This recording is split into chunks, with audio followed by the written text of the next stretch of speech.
David Muir. Good evening again, everyone. We are just moments away from President Trump's address to the nation. The president will be speaking from the diplomatic room of the White House. The president aware of his struggling poll numbers, particularly on the economy. He will look to make the case tonight that his policies are working amid growing concerns when it comes to affordability, grocery prices, health insurance premiums, and American jobs. We are told President Trump will be talking about his accomplishments since taking office and what's to come in the new year. President Trump's tariffs and affordability dominating the first year of his second term. The nation's unemployment just this week ticking up to 4.6%. That's the highest level in 4 years. Tonight, a new Quinnipiac poll out this evening showing 65% of voters rate the state of the economy as poor or not so good. 50% say his policies are making things worse. He campaigned on the promise to bring down prices on day one and acknowledged after winning the presidential election that he won in large part because of his promises on prices. But the cost of many items remains stubbornly high. Tonight, 64% of voters say the cost of living is a very serious problem. All of this unfolding tonight as Congress is set to go on break without extending tax subsidies for the Affordable Care Act. More than 20 million Americans are about to see their health care costs skyrocket come the new year. Let's listen to President Trump tonight. Good evening, America. 11 months ago, I inherited a mess, and I'm fixing it. When I took office, inflation was the worst in 48 years, and some would say in the history of our country, which caused prices to be higher than ever before, making life unaffordable for millions and millions of Americans. This happened during a Democrat administration, and it's when we first began hearing the word affordability. Our border was open, and because of this, our country was being invaded by an army of 25 million people, many who came from prisons and jails, mental institutions, and insane asylums. They were drug dealers, gang members, and even 11,888 murderers, more than 50% of whom killed more than one person. This is what the Biden administration allowed to happen to our country, and it can never be allowed to happen again. We had men playing in women's sports, transgender for everybody, crime at record levels with law enforcement, and words such as that just absolutely forbidden.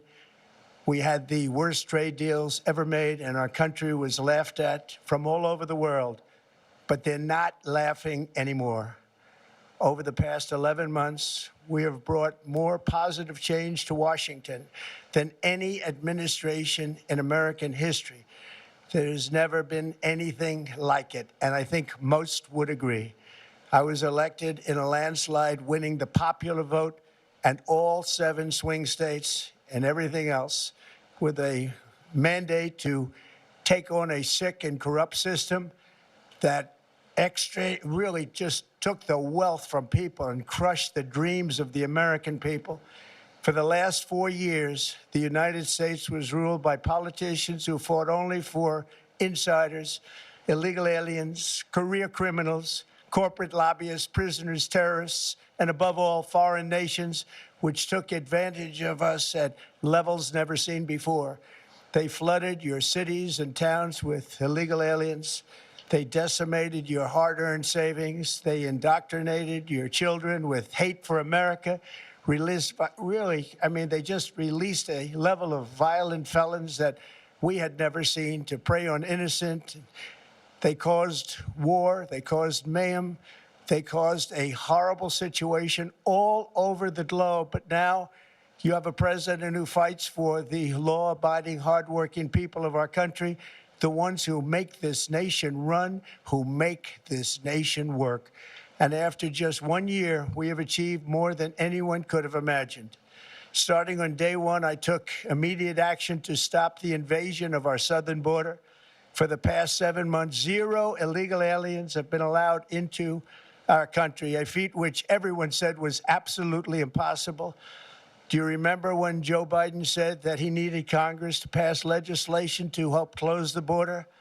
He was always blaming Congress and everyone else. As it turned out, we didn't need legislation. We just needed a new president. We inherited the worst border anywhere in the world, and we quickly turned it into the strongest border in the history of our country. In other words, in a few short months, we went from worst to best. We're deporting criminals, restoring safety to our most dangerous cities. Just take a look at Washington, D.C. It's at levels of safety that we've never seen before. And they decimated the bloodthirsty foreign drug cartels. We did that all by ourselves with our people, and we're so proud of it because they were poisoning and destroying our population. Drugs brought in by ocean and by sea are now down 94%. We have broken the grip of sinister woke radicals in our schools, and control over those schools is back now in the hands of our great and loving states where education belongs. After rebuilding the United States military in my first term, and with the addition we are adding right now, we have the most powerful military anywhere in the world, and it's not even close. I've restored American strength, settled 8 wars in 10 months, destroyed the Iran nuclear threat, and ended the war in Gaza, bringing for the first time in 3,000 years peace to the Middle East, and secured the release of the hostages, both living and dead. Here at home, we're bringing our economy back from the brink of ruin. The last administration and their allies in Congress looted our treasury for trillions of dollars, driving up prices and everything at levels never seen before. I am bringing those high prices down and bringing them down very fast. Let's look at the facts. Under the Biden administration, car prices rose 22%, and in many states, 30% or more. Gasoline rose 30 to 50%. Hotel rates rose 37%. Airfares rose 31%. Now, under our leadership, they are all coming down and coming down fast. Democrat politicians also sent the cost of groceries soaring, but we are solving that too. The price of a Thanksgiving turkey was down 33% compared to the Biden last year. The price of eggs is down 82% since March, and everything else is falling rapidly. And it's not done yet, but boy, are we making progress. Nobody can believe what's going on. Here are just some of the efforts that we have underway. You will see in your wallets and bank accounts in the new year.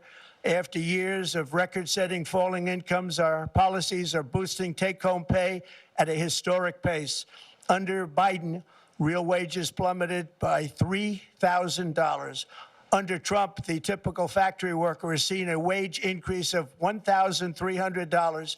For construction workers, it's $1,800. For miners, we're bringing back clean, beautiful coal. It's $3,300.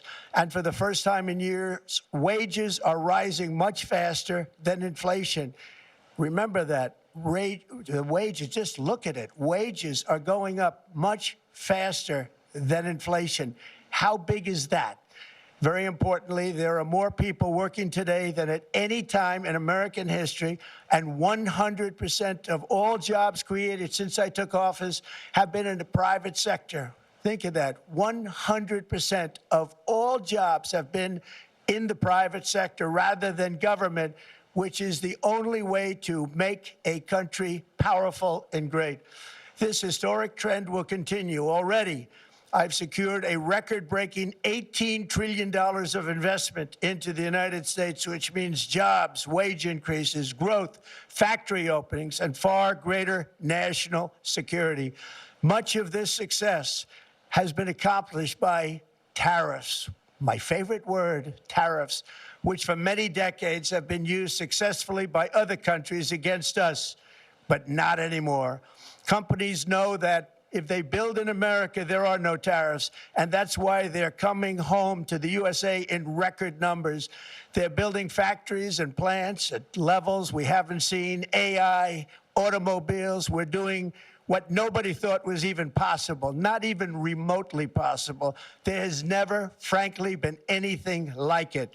1 year ago, our country was dead. We were absolutely dead. Our country was ready to fail, totally failed. Now, we're the hottest country anywhere in the world. And that's said by every single leader that I've spoken to over the last 5 months.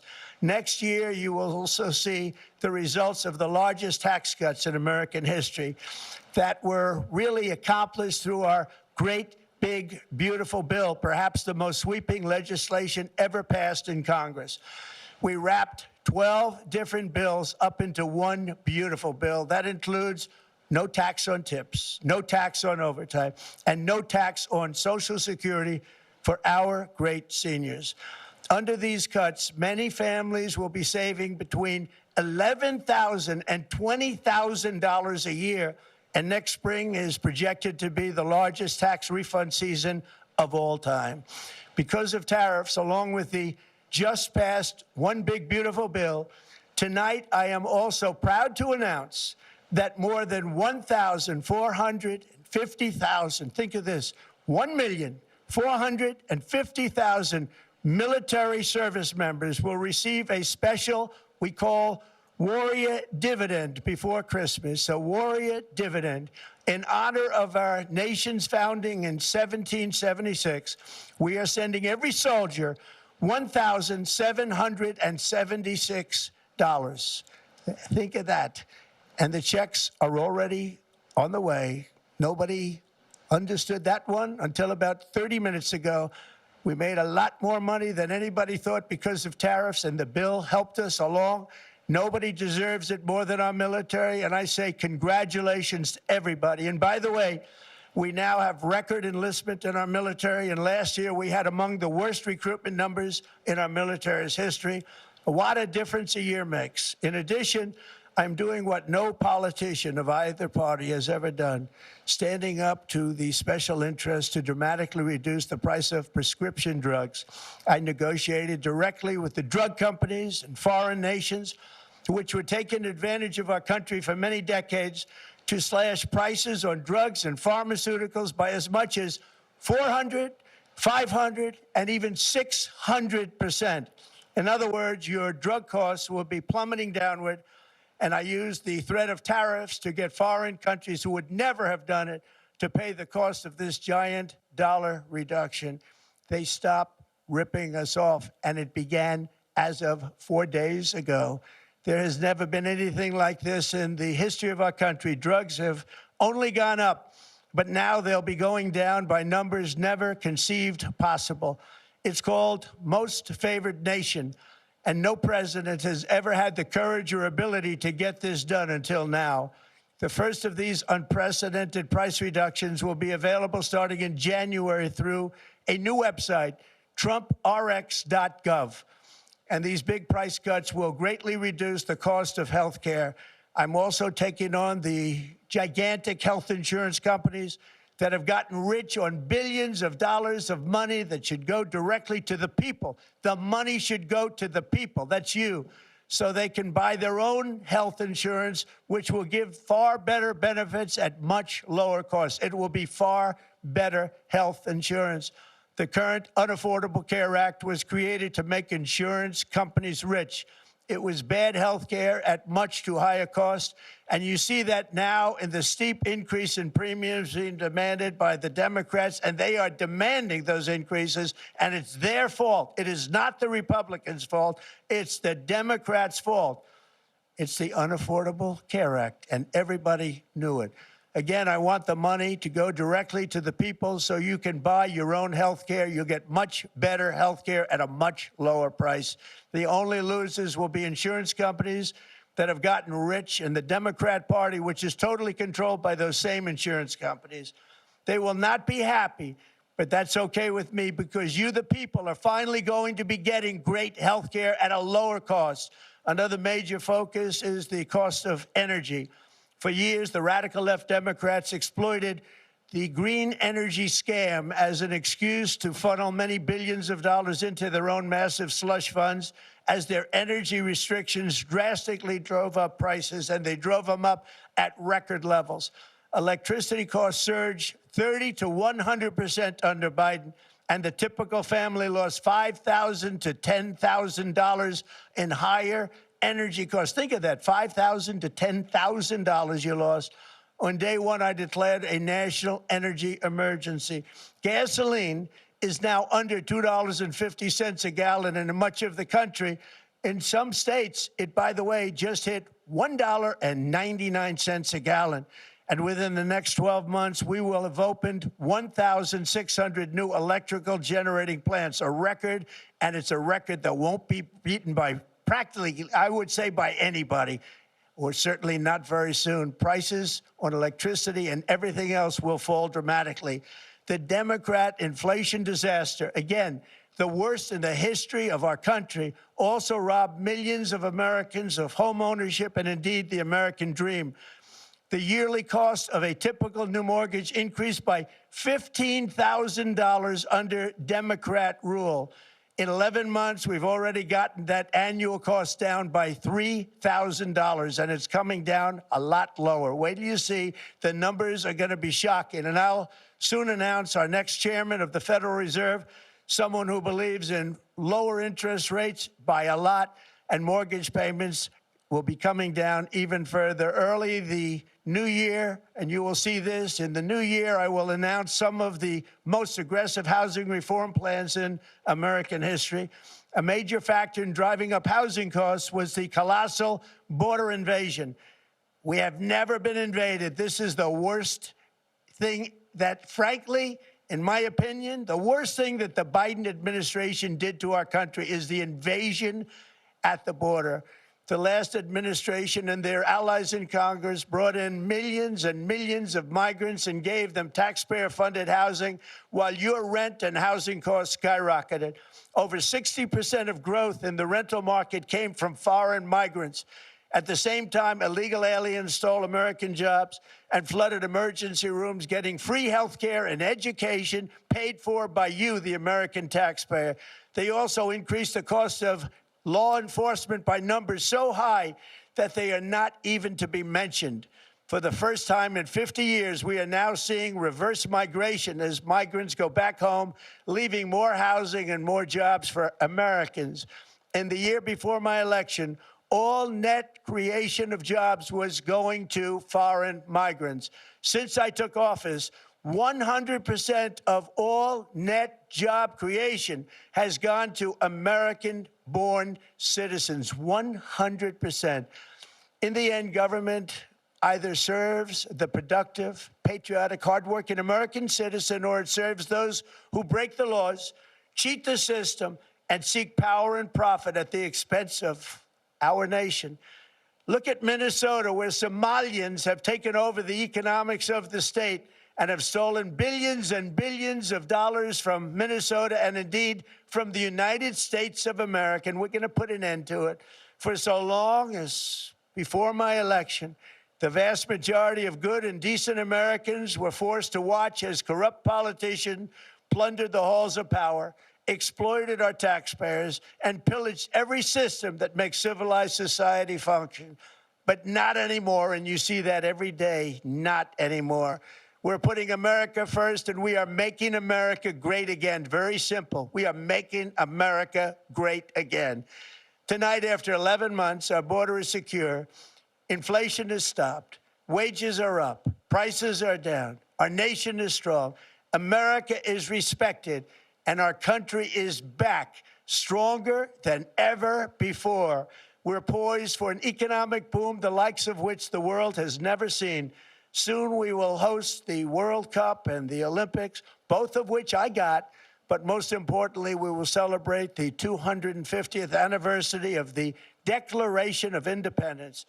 There could be no more fitting tribute to this epic milestone than to complete the comeback of America that began just 1 year ago.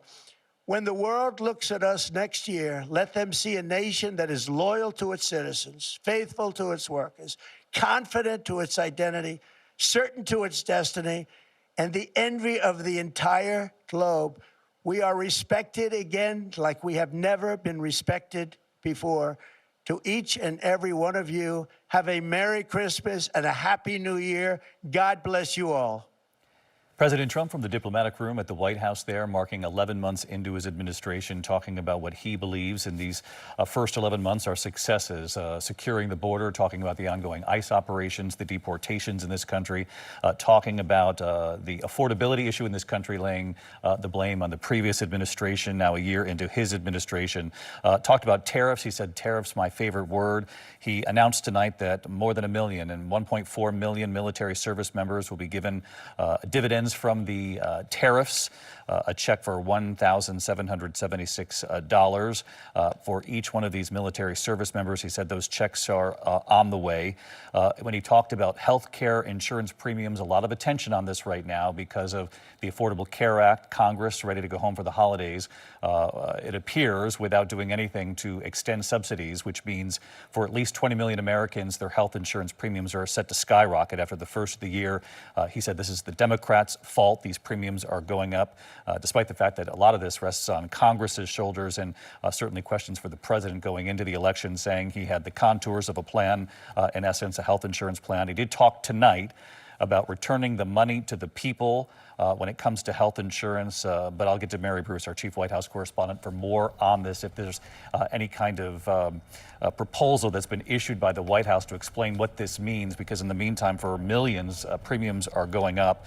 He also talked about prices in this country. You know, any president and presidents before him have dealt with affordability. President Biden did. Prices were high under the Biden administration and some of the previous administrations as well. And you can make the case that prices are going down, but people look at the prices at the grocery store on certain items and they know what they're paying for them. So it becomes a bit of a challenge for really any administration when it comes to affordability. It certainly does, David, and the president just there said that prices are coming down and fast, but the latest government data actually shows that consumer prices are up 3% compared to a year ago, and that trend isn't going in the right direction. That same data showing that prices have been ticking up for the past 5 months. Now, the president is right. Gas prices are down, but Americans are paying more for groceries. They are feeling that when they go to the grocery store. According to the Bureau of Labor Statistics, the prices of groceries is up from a year ago, including on products impacted by Trump tariffs. Coffee up 41%, sirloin steak up 20%, frozen orange juice up 12%. Utilities also up, the cost of housing. The typical household, David, is now spending $208 extra per month compared to the same time last year because of inflation. That's according to Moody's Analytics. And look, the president is trying to paint a rosy picture here. He is pitching the fact that his policies are working, but he also knows that Americans simply are not feeling that. And that is the huge challenge for this administration and Republicans heading into the midterms, David. Making the case, of course, stay the course. He believes his policies are working, and you heard him talk about the year ahead, talking about what's coming to America when it comes to the Olympics and other events that he says he helped bring to America, and said an economic boom is on the way. Part of his message heading into the holiday here and the new year. Our chief White House correspondent, Mary Bruce, on the president tonight. Mary, thanks so much. We'll have much more tomorrow on Good Morning America, and of course, I'll see you tomorrow evening for World News Tonight. From all of us here at ABC News, thank you for watching. We return you now to regular programming. Good night. This has been an ABC News special.